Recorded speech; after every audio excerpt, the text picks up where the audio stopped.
Labą dieną gerbiami moksleiviai, devintokai, šiandieną pradedame naują pamokų ciklą, tai tinklalapių rengimas. Tai nueiname į mokytojas.com, spaudžiame pamokos ir galima dviem būdais nueiti. Galima per 9 klasę į 15 pamoką ir kuri nuves į tinklalapius. Galima tiesiai iš karto eiti į tinklalapius. Va čia matom 9-10 klasę tinklalapiai ir spaudžiame. Kadangi tinklalapiams yra skirta nedaug pamokų, o aš čia kursą esu padaręs 35 pamokų, tai mes automatiškai tik tai imsime pagrindinius dalykus iš šitų pamokų.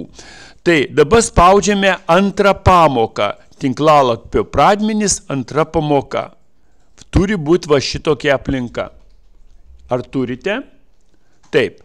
Dabar pamokos metu mes turėsim padaryti praktinį darbą ir atlikti testą. Tai sužinot naujieną apie istoriją, apie kaip atsirado internetas, tinklalapiai ir taip toliau. Ir va čia paspausite dviejuką, bus konspektas, o čia testas, kurį reikės spręsti. O dabar iš kur mes visą tą teoriją ir medžiagą imsime, tai labai gera svetainė yra visas kursas. Va, o čia yra vadovėlių, visokių kitokių dalykų ir čia dar filmukai yra. Tokia radau internete labai neblogai šitą visą kursą paaiškina, tai aš čia ir įdėjau tą kursą kito žmogaus, o aš pats detaliai paaiškinsiu, ką konkrečiai per pamoką daryti reikia. Taigi spaudžiame visas kursas. Turi atsiverti toks langas. w3schools.html, ane? Ir dabar mes mokysimės va tik tai HTML ir CSS.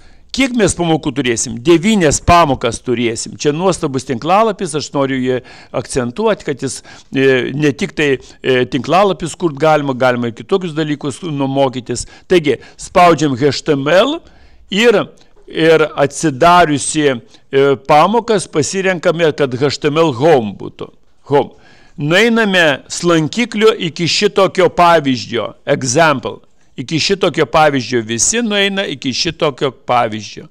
Visi nueinam iki šitokio pavyzdžio. Visi turi tokį pavyzdį įsijungę. Nematau, ten kai kurie testus bando spręsti, dar kažką tai. Bandome daryti tą, ką aš liepiu. Taigi, nueinam iki šito pavyzdžio ir dabar truputėlį paaiškinsiu šitam pavyzdį, kas čia yra. Pavyzdį yra HTML pradinis kodas. Tai yra visi tinklalapio dokumentai yra skaitomi tokiu būdu. Pirmą nuskaito, ar yra HTML. Jeigu gairė HTML yra, tai jį traktuoja, kad jis yra tinkantis internetui rodyti. Tai HTML nuskaito, HTML baigėsi. Matot, brūkšniukas yra, HTML baigėsi. Ir jame yra dar 2 sekcijos. Tai head ir body. Tai head galva rašo ten dokumentaciją, jinai, kas čia rašoma, vartotojas nemato. Čia tik tai mašinos serveriai šitą viską tvarko.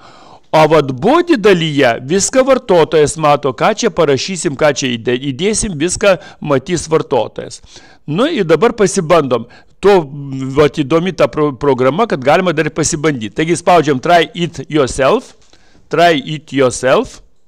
ir pasibandome tą programą, kaip jinai dirba. Taip, pasižiūrim, kaip jinai dirba. Aš čia truputėlį pasitvarkysiu, kad kadangi rašinėjo pamoką, kad jūs matytumėt viską. Tai mes matome, kad čia vat pakeitę užrašą page, ištrinę page title, ištrinę mes galime, truputėlį per daug ištryniau, ištrinę užrašysime mano, bet kokius žodžius galime užrašyti, bet sakykime mano, ir mes paspaudę run, mes nematysime nieko, kas čia įvyktų. Paskui, kada jau matysim tinklalapį, visą laiką tas mano rodys. A dabar va čia, jeigu parašysime, o čia parašysime savo vardą pavardę, jūs užrašote savo vardą ir pavardę visi. Lietuviškom raidėm galite rašyti.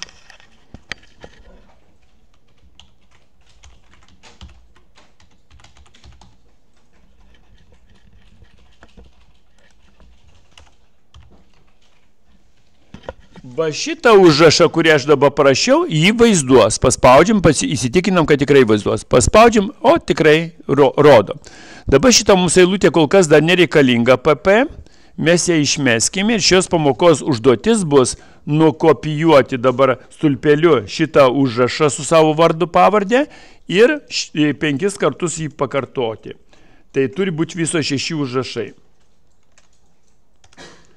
3, 4, 5 ir 6. Dabar pakeisime numerius ir pamatysim, kas darosi. Tai H2 iš abiejų pusių reikia keisti, nieko daugiau netrinkite, nesugadinkite kodo. H3 iš abiejų pusių, pradžia ir pabaiga, tai supratimas toksai. H4, H5, H5 ir H6. Ir H6. Dabar pažiūrėkim, kaip tai atrodys. Paspaudžiame Run ir matome, kad vardas pavardė pasidarė mažėjančiai. Na va, tai mes čia daug ką padarėme, dabar šitą dokumentą reikia išsaugoti. Kaip tai išsaugoti? Pats svarbiausias dalykas, nes kiek dirbi su tinklalapiais, su mokiniais, su viską, jie nemoka išsaugoti, jie ten padaro užrašinės failų ir siunčia visą laiką užrašinės failų. Tai noriu atkreipdėmėsi, paimame, nukopijuojame šitą tekstą, Ctrl+C, visą tekstą. Viską, nuo viršaus. Jeigu čia nepagrebėt viršaus, tai turim nuo viršaus paimti. Ctrl+C,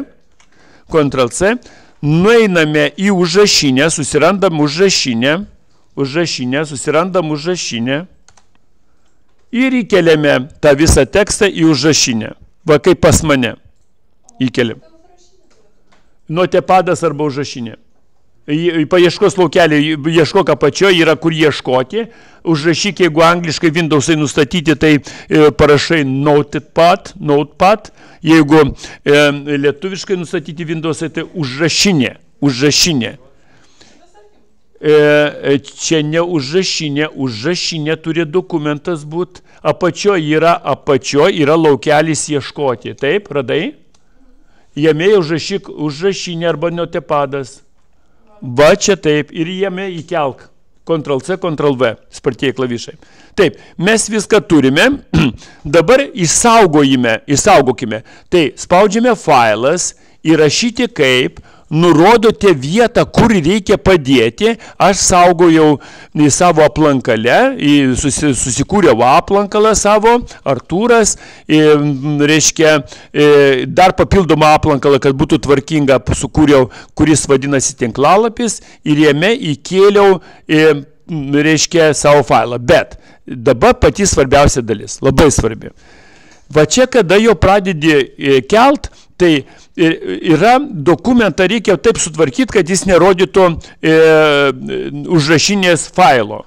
Tai įrašomo failo tipas, kur įrašomo failo tipas, mes įkeičiame, kad jis būtų ne tekste, o būtų visi failai. Padarom visi failai. Ir viršutinėje eilutėje užrašom index.html. Dėl ko index.html?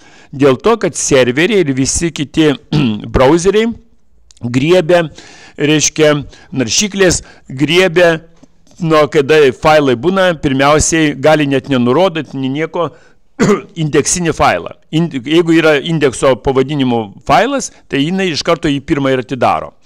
Jeigu būtų vienetas .html ar 2 ar ten kažkaip tai kitaip, jų netidarytų, reikėtų rodyti visą kelią, surašyti visą komandą iki to failo ir tik tai tada atidarytų. O indeks, jeigu jis yra, jį rašyti nereikia. Jis automatiškai griebiamas. Taigi mes ir nuo tokių pagrindų ir darome.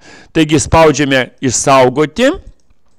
Ir nueinam pasižiūrim, ar tas failas įsisaugojo ir taip, kaip mes norime. Taigi, aš nueinu į savo aplankalą, aplankale randu kitą aplankalą ir jame, jeigu va tokį rodo, kad net pažįstamas failas, tai paimu, matau, kad viskas tvarkingai užrašyta, tai su dešiniu pilies klavišu atsidarau, naudojant naudojant, atidaryti naudojant. Ir pasirenku naršyklės, kokią noriu, tokią pasirenku.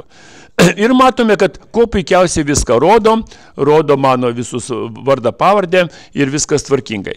Gerai, tai mes šitą dalį padarėme, dabar jį tobulinsim šitą dalyką. Turim padaryti, kad 3 vardai ir pavardės 3 stulpelių būtų nuspalvinti fonu, o kitos 3 būtų raidės tik nuspalvintos.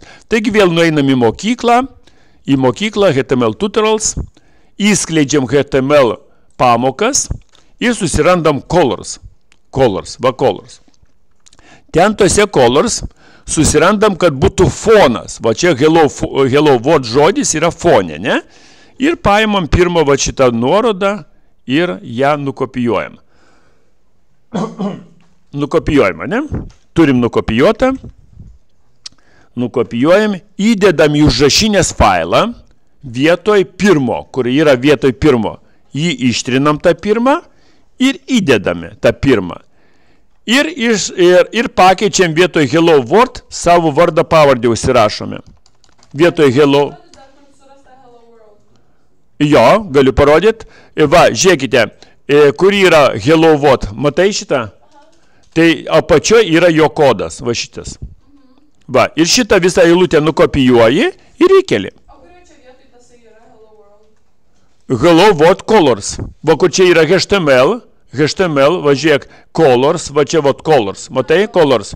Colors paspaudė ir nueini, kur yra raidelės, va čia kur yra raidelės, matai, hello world ir įmeti. Va. Supratai, ne? Va, dabar čia užrašai savo vardą pavardę.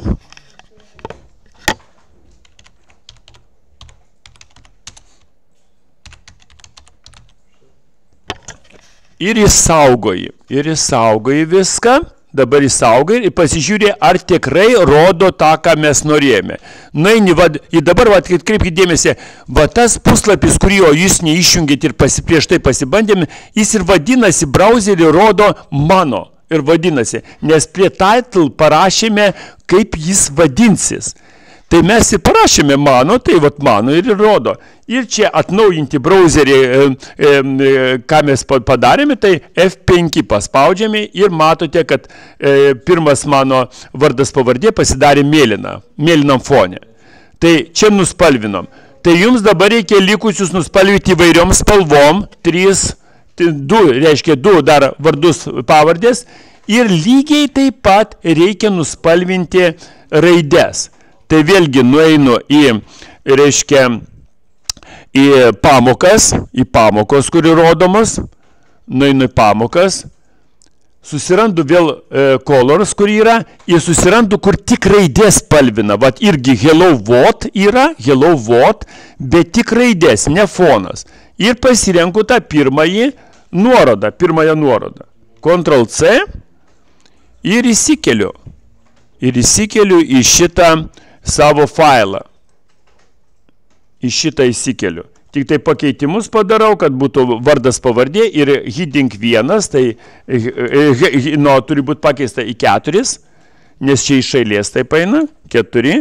Nu ir galiu dar spalvą užrašyti ne tomato, o red, sakykime, ne?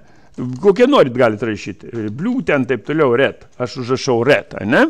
Va, įsaugoju ir dabar nueinu, pasižiūriu browserį, ar tikrai man rodo taip, kaip aš noriu. Taip, rodo. Tik tai, kad neužrašiau savo vardo pavardės, tai dabar turiu pataisyti, kad hello world rodytų ne hello world, o mano vardas pavardė. Taigi taisau.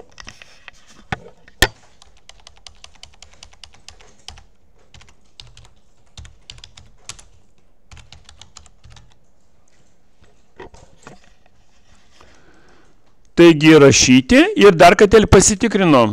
Ar pasitaisė? Pasitaisė. Tai jūsų pamokos užduotis dabar skamba taip. Padaryti šitą indeksinį failą, kad jis rodytų 3 jūsų vardą pavardę su stulpeliu sakinius, rodytų įvairiom spalvom, o kitus 3 jūsų vardą ir pavardę rodytų tik raidės įvairiom spalvom. Reiškia, Tai ir kada jau šitą visą padarysite, įsiunčiate man mokinių-darbai@gmail.com įvardindami arba tinklalapį 2 arba 15 pamoka. Kaip įvardysite, tai bus gerai. Tinklalapį 2 arba 15 pamoka. Ir primenu, kad reikia dar padaryti testą. Įspręsti testą, paskaityti naujieną, kaip atsirado internetas, kaip vis vystėsi, kaip visa kita, tai yra įdomu ir jums tikrai žinote. Tai ačiū, kad žiūrėjote, iki kitų kartų.